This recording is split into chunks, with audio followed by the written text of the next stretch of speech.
The wilderness is something that our species has been warning one another about since likely the dawn of time and the first instance of us being able to speak. Even before that, there was likely just threatening grunting while pointing at the woods. Unless you are an experienced outdoorsman, a hunter, or in a small section of woods, the probability of you getting lost and stuck out there for some time becomes rather high. You see, the things about woods are, it gets darker way quicker than you would think when the sun begins to go down, and you cannot really see anything around you. A lot of people tend to think that you can just pick a direction and start walking, but there is a phenomenon of getting off track, and this is well known. People will come across things that they just saw a few hours before and realized they just walked in a giant circle. This is confirmed by people who do things like geocaching, for instance, or by navigating by maps alone. They have to check their heading and position every 10 to 20 steps to make sure that they're not leaving the line that they need to stay on. This issue arises simply by the fact that trees in front of you are going to knock you out of a straight line until it eventually has you going on an adjacent path, then a perpendicular one, until you are finally completely turned around. Now imagine you're doing that without anything, no compass, no map, no real knowledge of the area, and then you can see why it's easy to get lost. As you look around you and all you see are dense woods, the only guide you have is the sun overhead, rising in the east and setting in the west. But if you aren't even sure how to track that, or it's a cloudy day, or hey, even it's nighttime, you may continue just to flounder around in the woods, running out of calories from food, hydration, and body warmth as the sun goes down. You can see why the woods, even to an adult, can present a lethal challenge to the unprepared, which is why those that frequent the forests stay strapped or get clapped. You must respect the woods as you are a visitor there, and there are things that are looking for a meal as well. This information has been relayed time and time again that there are things out there that they really don't even have to just grab you like a big hungry bear or a mountain lion looking for a snack. It could be something as simple as the merciless elements that eventually lead to your end, surrounded by trees in an unfamiliar part of the world. Every year, there are people that go missing in national parks in the United States and Canada, and in some instances, they are found. Well, let's be honest here, it's probably most instances. In others, their bodies are eventually found, but even for still some, the circumstances regarding their disappearance is just completely bizarre. One would think that the National Park Service is keeping it quiet, but then you have to ask yourself, why would they do that? Do they know something that's out there in the woods? And if they did, is it better to warn people about an inherent danger and let them make their own choice? Or is there such a low chance of anything happening anyways that there'd be no point in creating the warning just to scare people? Or even still, is it just completely normal circumstances that lead to people to go missing? In most instances, it's usually adults that will just up and vanish in the woods. These are more understandable because you never truly know what's going on in someone's life at that particular point in time. In fact, it happens more than people realize, and it can happen sometimes by them either just entering the woods and, unfortunately taking themselves out, and then maybe like an animal happens by, or they were never really planning on coming back to begin with and are using the forest as a means of escaping their life. Actually, I do have a story about that. I had a buddy 10 years ago talk to me at a party. The details are a little hazy as it was a party, but I remember him mentioning, do you ever feel like just completely disappearing from your life? Do you think that's weird to feel? Well, we talked about it for a little bit, and I think in one way or another, I said we all feel the same way, but I don't think that you should just up and vanish. Well, I had no idea that'd be the last time I saw him. It's been about 9 years or so later, and after that night, he really did just disappear. I'm not sure if his family has any information on him, but I talked to a few other friends that live in the area, and nobody seems to know where he went. He ended up just splitting up with his girlfriend at the time and threw deuces to everyone. The police don't seem to be involved in this, so I'm guessing someone must have heard something, but then again, it's not illegal to just restart your life wherever you want and leave everyone you knew behind. These things actually do happen. It always struck me as odd, but like I said, here I am 9 years later with really no new information, and who knows, man? It's just one of those deals. There are, however, a class of people that when they do go missing, it's highly alarming. When kids go missing in the woods, it's a visceral reaction psychologically. Parents become absolutely panicked as the thought of losing their children out there because, kids are small and scared of the dark. An adult, at least, has like a chance of fighting off a medium-sized predator, but a kid doesn't even have any hope against something like a large bird of prey that sees them out there. And usually when kids go missing, it's difficult as well because they don't know the people that are coming by looking for them, so they tend to hide as they're scared already. As the hours tick by and the sun begins to set, the realization they are spending the night out there alone can completely sap the parents of hope, leading to morale to plummet by the hour. You have a professional search and rescue team who are usually well equipped to handle these situations, and in a lot of ways, their search will be successful in finding the kids. In fact, most children are found within 4/10 of a mile from where they went missing. This does not mean, however, there are no outliers. So in today's episode, we will be referencing the Missing 411 documentary and be talking about 4 cases in particular of missing children and the strange circumstances surrounding their disappearances and the state that they were found in. I do have to put a mild disclaimer on this. These don't all have happy endings as standard in the chaos of life. But before jumping into that, I really do appreciate all the awesome support I've been getting on these videos, and definitely appreciate you guys subscribing. If you have something that you'd like to see me cover, because actually these have all really been suggestions at this point, then leave it down in the comments and I'll try to get them covered. But let's get to it. The first missing case we will discuss goes by the name of Keith Parkins, who was the only one to actually have a positive outcome with any of this. The date was April 10th, 1952. It was roughly about lunchtime on Wednesday. Edna, Alan, Keith, and his 2 older brothers were visiting Edna's parents around Easter at the time, which was located on a cattle ranch in Ritter. Around the entire ranch was what was typically known as cattle fields, which was wide open fields with sparse vegetation, and every now and then you would see a tree. This is known as cattle land, as the cattle would go out there and graze.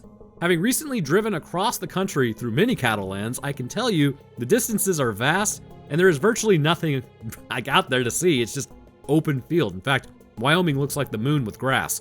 But that also means it's hard to get lost as long as you have something within eyesight. Of course, I'm getting ahead of myself because I'm, like an adult, not a 2-year-old. At least, according to me. That day, it was cold and some patches of snow were on the ground. Recently, a new calf had been born, so Keith and his older brothers went out to the barn to check it out to see the miracle of life. The miracle of life is usually slimy and smells horrible. Edna would go on to call the boys in for lunch, but when the boys came into the house, the 2 older brothers came in, but Keith was nowhere to be found. Obviously, this was a little bit concerning to Edna, so she would ask the boys, "Where's Keith?" The older brothers were not too concerned and just said that he went around the other side of the barn rather than the side that they went on, so he's probably just lagging behind.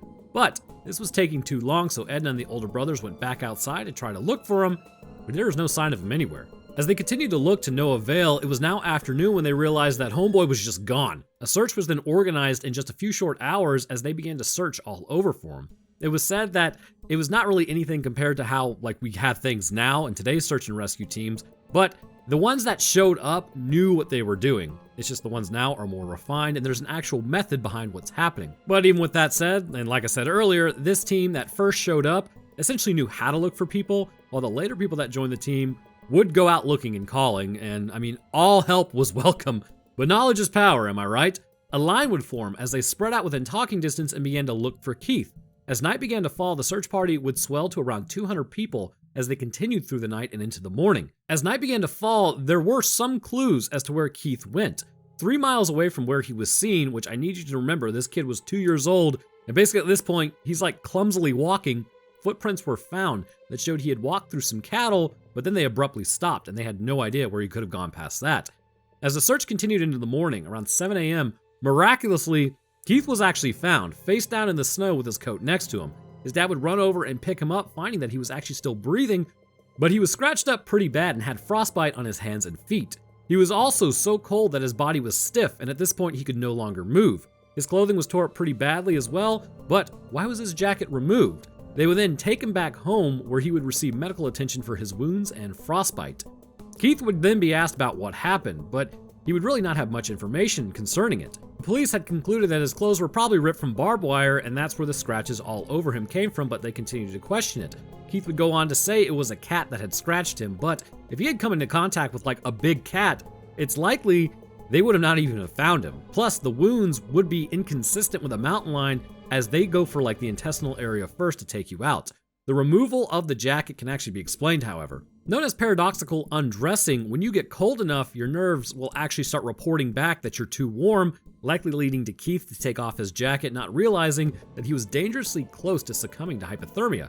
A lot of this can actually also be explained, but what cannot be explained is how he got out there in the first place. From where the farm was to where the footprints were found was about a distance of 3 miles, which would be doable for a 2-year-old in 19 hours. However, from where the footprints were found to where he would end up was another 8 to 9 miles away through rugged terrain that even grown men have had issues traversing the same path in 19 hours, and it's just weird that Keith was able to do it. Now, the average walking speed for a toddler is around 2.5 miles per hour or 4.05 kilometers per hour. For everyone across the pond, Keith was found 19.3 kilometers away based on clues to where he walked. It is possible that he could have walked this, sure, But again, I have to stress that this was hilly terrain in sub-zero temperatures at night. A straight line might be possible during the day, but how he didn't become completely lost walking through underbrush at night is beyond me. Keith is still alive to this day, actually, at around 70 years old, and when asked about it, he has no recollection, which, I don't know, let's be real here. I have like 2 memories from being 3 years old, so it's completely normal that his brain was not developed at this point to have concrete memories forming, but the whole thing is just odd.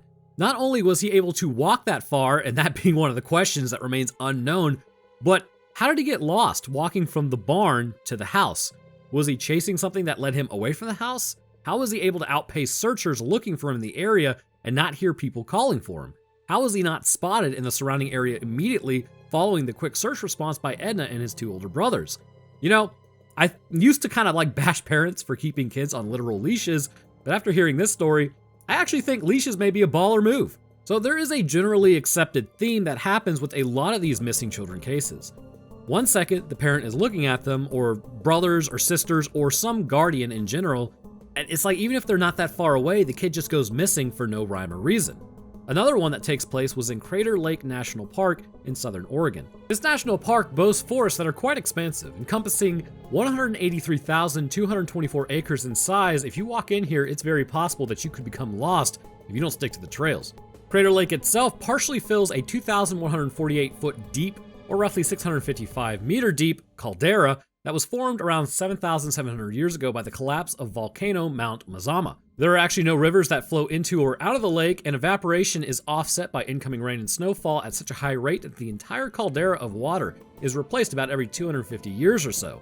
The maximum depth of the lake itself is 1,949 feet deep, or about 594 meters, making this specific lake the deepest in the United States. This means at its bottom, it is 100% pitch black down there, and this also makes it the 9th deepest lake in the world, if you didn't know. Basically, I don't know, something about swimming over that much water slightly creeps me out, knowing it's just an inky dark abyss below me. It's, I don't have full-blown thalassophobia, but no. Anyways, within the lake itself, there are 2 islands. One is known as Wizard Island, which is about 316 acres in size, and the other is known as Phantom Ship, which is just a giant rock pillar located near the southern shore.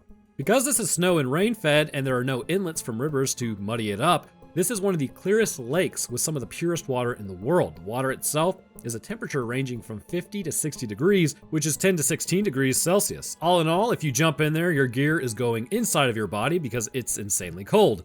Doesn't sound like it, but trust me. Originally, there were no fish in here because where would they have come from? But man being man conquered this issue when William G. Steele started putting fish in there in 1888 to allow for fishing. They continued to do this until 1941 when it became clear the fish had taken off by themselves and this was no longer necessary. The native population, known as Klamath, believe that Crater Lake itself is sacred, it being called a sort of crossroads between the spirit above, known as Skell, and the spirit below, known as Lau, which is a dark and fiery figure. Interesting how we always kind of see things that are below as existing in fire. They believe battles were fought at this specific spot where Lau was finally able to rip Skell's heart from his chest, so Skell retaliated by dismembering Lau and then proceeded to throw his body parts into the lake. From here, hideous monsters ate everything up, except for Lau's head, but the lake still holds his spirit. When he stirs, he builds up storm clouds, and when angry, he appears as a giant crayfish that snatches people from the edge of the lake and drags them into it, never to be seen again. See, when people tell me stories like that, it's a good indicator for me just not to step in it. Samuel Boakey, or Sam for short, was an 8-year-old boy who would be about 24 now. Going missing on October 14th, 2006, he was said to have a passionate personality that in some respects was also kind of stubborn. Can relate. He was also said to have a mild form of autism that made him have a fear of loud noises and bright lights. Standing at 4 feet 11 inches and weighing roughly 85 pounds, this would come out to 1.49 meters tall and 38.5 kilograms. He's said to have brown eyes and brown short hair. At the time he was last seen, he was wearing a green t-shirt, cargo pants, and a blue winter coat with red and suede slip-on shoes with rubber soles. He had been camping previously, but by no means was a trained wilderness survival participant. The day that Sammy went missing, he stopped on a pullout about 500 yards east of the Cleetwood Cove parking lot and began walking along the north side of Rim Drive. As they continued on, eventually they would stop to play tag on a cinder slope where Sam had seen some yellow that he apparently was convinced may have been gold. It began to get late, so the dad decided it was time to head back to their rental cabin near Diamond Lake and began walking back to the car that was a short distance away. However, as he went, Sam refused to come down off the slope. Realizing his son was not coming down with them, he then turned around and went up to him telling him to come back, but Sam was likely under the impression that it was a game and ran in the opposite direction.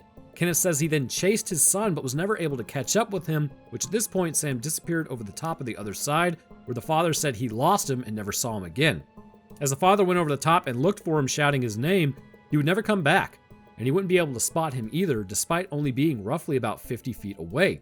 After the individual search failed, a large search force was then quickly organized as more than 200 people began combing the area of roughly 6 square miles or 4,000 acres. As they continued to look without finding a trace of him, dogs, helicopters utilizing infrared searching, and basically that just tells you what kind of body heat there is in the area, they would use all this, but he would never be found. There was mild hope for his basically tracking, as they did find imprints into the ground, but it was found later that this was just kind of leftover wildlife tracks. As they continued to search, they still remained hopeful on day 2, however, the weather would take a turn for the worse at the worst possible moment. Heavy snowfall descended upon the area, ruining most of the attempts to find Sammy. The park receives on average about 500 inches of snow a year because of its high altitude. They would search the edges of the rim down to the lake, although they thought it was very unlikely they would have fallen into the lake due to how many obstacles there were kind of preventing him from rolling down the mountain. As more search and rescue teams were brought in, ultimately, it would result in nothing. No clues were found as to where Sam went. There were theories that he may still be alive for a while, but when the snow started falling, exposure would have likely gotten to him and then covered him up. But when the snow melted and other searches were conducted, nothing ever came up either. Then in 2007, skeletal remains were found, but it was never confirmed if it was him or not. It seems rather unlikely that Sam, just being slightly autistic, would have not returned to his father after realizing that the game was over. So the question is, what really happened? Here, we have the father's story, a missing son, and the same circumstances that seem to surround these type of cases. A kid goes missing, never to be seen again. No evidence of their body, no clothing found to indicate direction, just vanishing out of thin air. Another case that kind of falls in line to a similar pattern as this one is the next one up on the list by the name of Dior Coons Jr. Now, something I have to note about this is, there are a lot of opinions on what may or may not have happened to him. As with all things on social media, there are a bunch of clowns on both sides attacking and defending anything and everything under the sun, and this event is no different. So if you look this stuff up, prepare to find a hornet's nest of cringe ranging from attacking the parents to attacking the physical appearances of those attacking the parents to a bunch of things that detract from actually finding the kid. So I'm not really going to lean into either side because there's no point, but let's discuss the absolutely bizarre way this kid just up and vanished. There are 4 people involved with the disappearance of Dior Jr. His mom, Jessica Mitchell, and his dad, Vernal Dior Coons Sr., his grandpa, Robert Walton, and his grandpa's friend, Isaac Reinwand. On July 10th, 2015, Dior was 2 years old when he would go missing. Prior to his missing status, the family had gone up to Timber Creek Campground to camp for a few days. The road that leads there is roughly about 7 miles long, and calling it a road is kind of generous. It was likely just really more of a path that you really need a 4x4 truck or SUV to make it doable, but you likely aren't getting there in a Honda Civic is all I'm saying. As they got out there, it was warm, so there was no threat of hypothermia, maybe hyperthermia if anything. They set up 2 campsites as there was nobody else in the area that they could tell. But being kind of an avid camper myself, something you need to keep in mind is just because, this is a well-known campsite and that you don't see everybody or anybody immediately doesn't mean that nobody is out there. That's all I'm saying about that. Setting up the first campsite for the mom and dad and Dior, the other one would be set up for Grandpa and his friend Isaac. After this was done, the mom and dad would then leave the 2-year-old in the care of the grandfather as they walked off to go fishing, just like a stone's throw away. The mom shouted at the grandfather about watching Dior, but here's where the first line was broken. The grandfather says he didn't hear anything that was said to him, but he also says he didn't walk into his trailer, he sat outside the whole time. So, it still is unlikely that he knew he was supposed to be watching the toddler, which means Dior was kind of left to his own devices, which, that's not a good thing. At this point, the brain is basically running on autopilot, so you cannot trust a toddler to sort of walk back to camp. You almost need to take their hand and walk them over to the grandparents. After some time had passed, the dad returned to see that the 2-year-old was nowhere to be found. He questioned the grandfather and Isaac, but neither of them had any idea they were even supposed to be with them and had assumed Dior was with his mom and dad. Panicked, the parents would then call 911 separately and actually did get signal. This was said to be very strange, as back there was no signal at all, so it was basically considered miraculous. From here, a search and rescue effort would be launched. As tons of people showed up on horseback, dirt bikes, hiking gear, all of them would come back empty-handed. Checking under logs and up in trees to see if he got snatched and dragged, and even scouring the creek bed looking for any sign of him. Nothing would be found. The terrain consisted of mountain meadows, dense pine forests, and waterways like the aforementioned creek.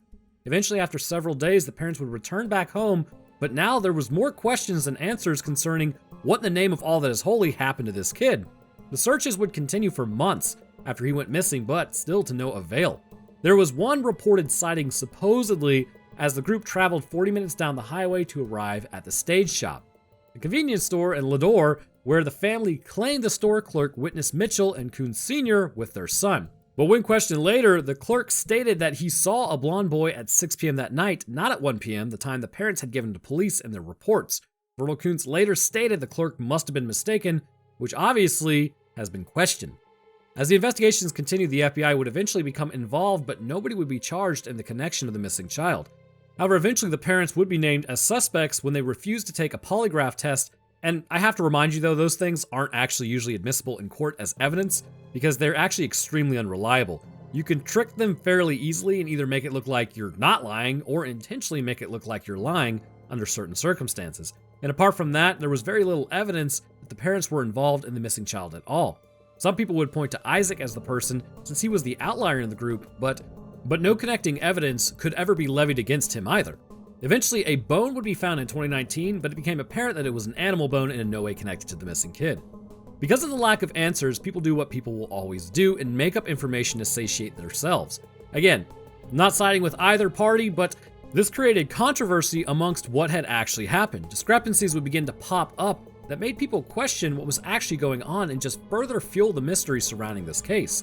The main one being the failed polygraph test later on, which, again, take it for what you will. I know Moria has trained us all to believe you are not the father based on polygraphs, but that doesn't work as well as you might think.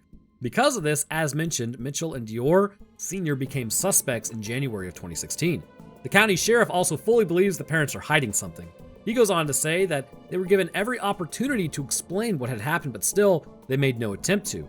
Because of this has led them to believe that the boy wasn't anywhere near the area that he had vanished and that he's actually somewhere else. One of the reasons he believes this is apparently Dior Jr. was wearing boots that were too large for him and they kept slipping off. So if they did and he was attacked by, say, some sort of animal, they should have fallen off, but they were never found. That one, I mean, I get it, but it's still sort of flimsy because it completely negates the idea that there could have been anyone else out there camping. Just because the road is rugged doesn't mean someone couldn't have just backpacked it in before the family even got there and then taken the kid after he noticed there were other people here. But then, that also means, why did the canines not find anything? Surely they would have picked up some sort of scent. But again, it's just like Dior vanished in the woods. The aftermath of this proved to be rather taxing for all involved. Jessica Mitchell and Vernal Coons then broke off their engagement shortly after the disappearance of their son, each eventually remarrying and moving out of state. Upon eviction from their shared apartment for failure to make payments, investigators were given access to the premises by the residing landlord, where they discovered the missing camouflage jacket and several toy cars that the parents both alleged were with their son at the time of the disappearance. In addition to the toys and jacket, a credit card that was used by a family friend with seemingly purchases of items unknown to investigators and testimony, an insurance tracking device box along with instructions were also found. Cadaver dogs would then hit on 5 locations, including a site located 3/4 of a mile from the campground in 2016, but there was no evidence found at the location. Recently, in April 2019, a new private investigator became involved in the search, David Marshburn. He co-founded the Search for Me Foundation and has become a part of this investigation. In November 2019, HLN's Real Life Nightmare series re-examined the case and aired unseen footage, including hours of recorded interviews with the family members and friends. In March 2020, it was confirmed a small bone was discovered at Timber Creek Campground, but it did not belong to Dior. Sheriff Steve Pinner found the bone in June 2019 and sent it to FBI office in Quantico, Virginia for testing. He said preliminary testing couldn't rule it out as not being human, but tests at Quantico did not find any human DNA in the bone. It's likely the remains from some animal. To this day, Dior Jr. is still missing. Nobody is quite sure what happened to him and who, if anyone, should be held responsible. But you have to ask yourself, what is worse? Having them missing and then holding out hope that they could still be found somewhere, or knowing 100% that they are no longer in the land of the living? For the next one, I believe this is the strangest of them all, on how this child was found. It just doesn't make any sense. Jaryd Atadero was a 3-year-old son of Alan Atadero and Stacy McKissick. He had an older sister at the time who went missing, or when he went missing. She was 6 years old, named Jocelyn Atadero. Alan was a single father who raised both children after his divorce and had joined up with a Christian singles network group as a way to kind of get back out there and reach back out to people. The club itself knew that Alan was a single father who, works, so they became familiar with the family through the group activities as they would regularly engage with one another. Alan was a devout Christian, likely still is, and because of this, the group intertwined quite heavily into his family. It takes a village sort of deal.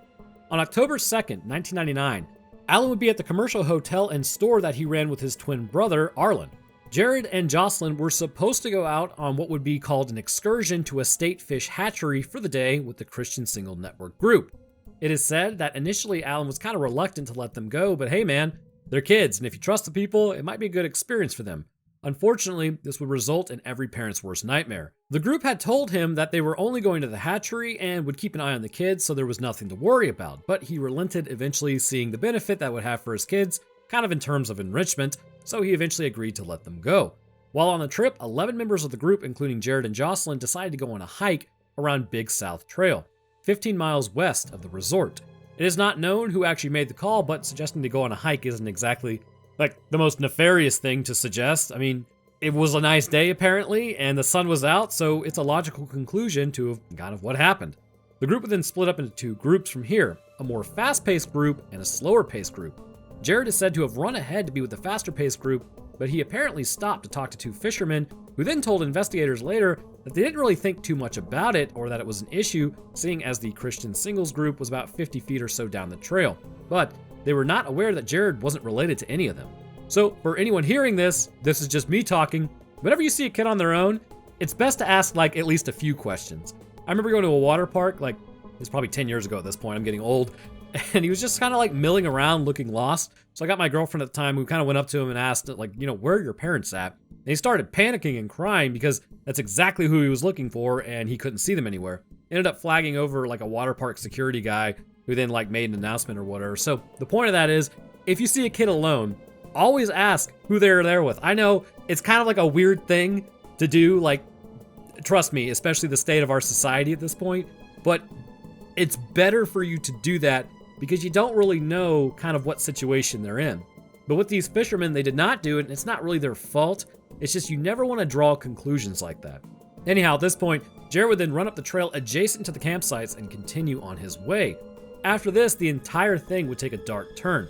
While hiking, a scream was heard by the group as well as by Jocelyn, but at the time, there was zero context as to what it meant. It sounded both like someone getting attacked, but also someone playing with someone else.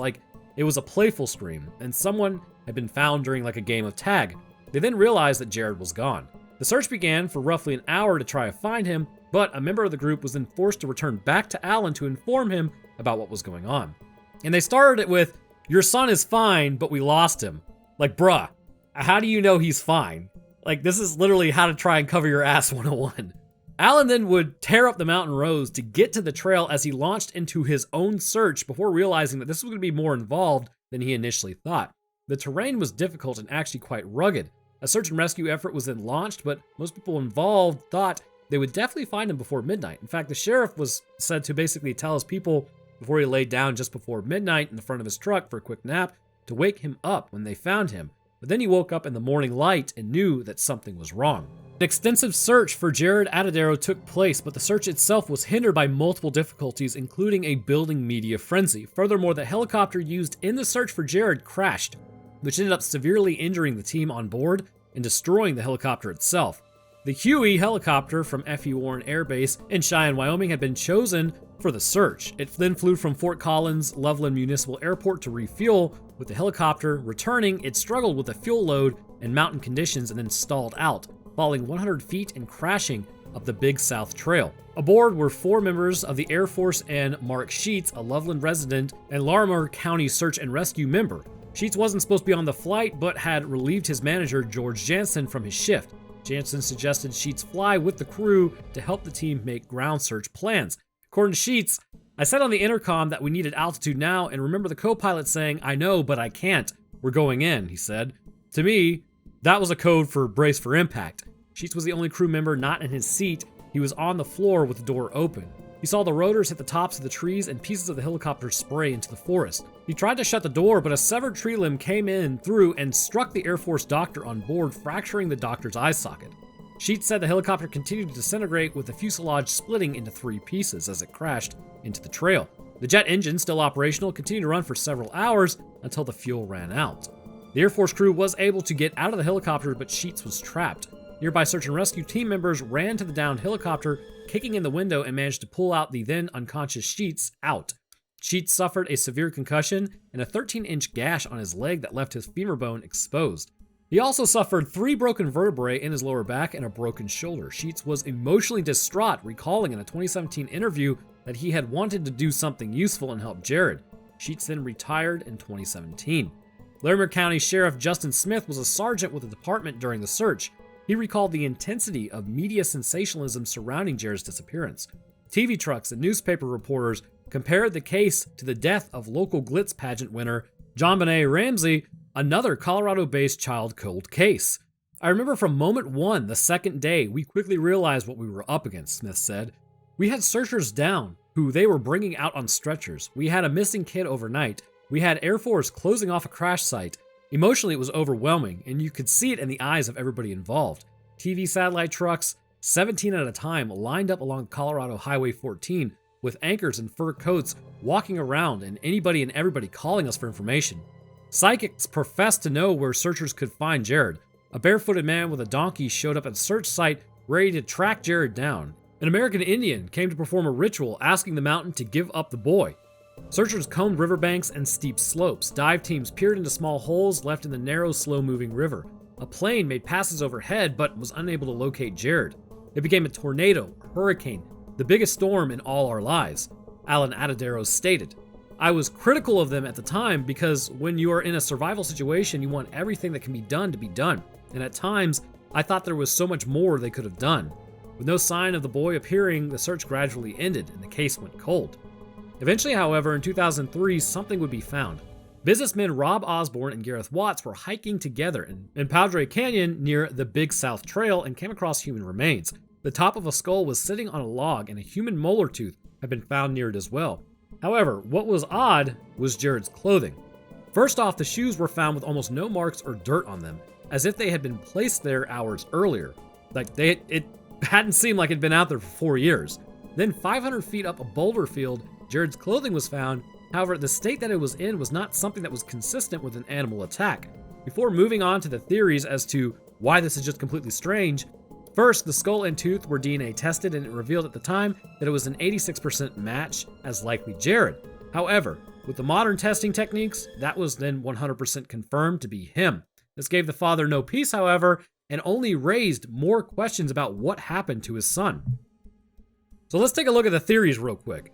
The first theory was that it was a mountain lion that got him, or some kind of large animal. The contention around this theory, though, is strong. According to Allen, experts on big cats in Colorado had told him that a mountain lion would have attacked the boy's stomach first, aiming for the internal organs. And yet Jaryd's sweater showed no signs of such an attack. Moreover, the boy's trousers were actually turned inside out, something that a mountain lion would not have done. And the Tarzan sneakers showed only minimal wear with no sign whatsoever of being dragged, indicating that a mountain lion could not have dragged the boy's body all the way up the trail that far into the mountains without destroying the sneakers. That being said, the mountain lion tracks had been discovered next to Jaryd's tracks in the initial search. According to Jaryd Atadero and the search team, they had found some cougar prints coming down towards his tracks, and where the cougar prints and a little person's prints come together, the child's prints disappeared. At the time that Allen had stated this, another initial theory that existed that Jaryd may have slipped and fallen, either getting caught in the rocky terrain or dying from exposure or dying from the fall. This theory had been largely ruled out, although not completely considered implausible by authorities. The other theory is that it was likely humans' greatest threat, other humans. The fact that there were no hairs from a mountain lion on Jaryd's clothing, the pants were turned inside out away from the actual remains, and there was no blood on the clothing at all, and the clothing had no damage that would be consistent with what would be an attack from a large cat. It kind of seems to point to this, although the family has no clue who would have done this or why they would have done this. But that just goes to show that you never really know who's lurking in the woods. Dangerous people have always existed, and in this case, it's a shame they haven't gotten theirs yet. One of the odd things associated with this theory, though, is that also a man began harassing the father claiming to be Jaryd before Alan was forced to take a restraining order out on this person. The man would then go on to violate the restraining order and was arrested. Obviously, because of the DNA methods that were used, they know this man is not Jaryd and that he is either mentally ill or just seeking attention. If he's not mentally ill, I think the attention should be focused on the front area of a boot, delivering to the groin at a high rate of speed. In all of these incidents, what is the most odd is even with people they trust, it's possible to just go missing one day. Stepping out of eyesight or earshot or even playing, whether these people ran across something or someone, be it a predator or something they weren't even sure what it is, an air of mystery will always surround them as they vanished without a trace or no explanation. But I want to thank you guys for watching. If you enjoyed, then leaving a like would be great, and subscribing is also awesome of you as well. I think I'm officially shifting over to real life horror stuff in this channel, as I'm really enjoying all the engagement that you guys are doing with this, and it's pretty motivating. So if you have something that you would like me to cover, drop it in the comments, as I actually have like a list that I'm building of things to go over. So I always appreciate more information and suggestions. But anyhow, that's going to do it for me. Thank you for watching, and I will see y'all in the next one.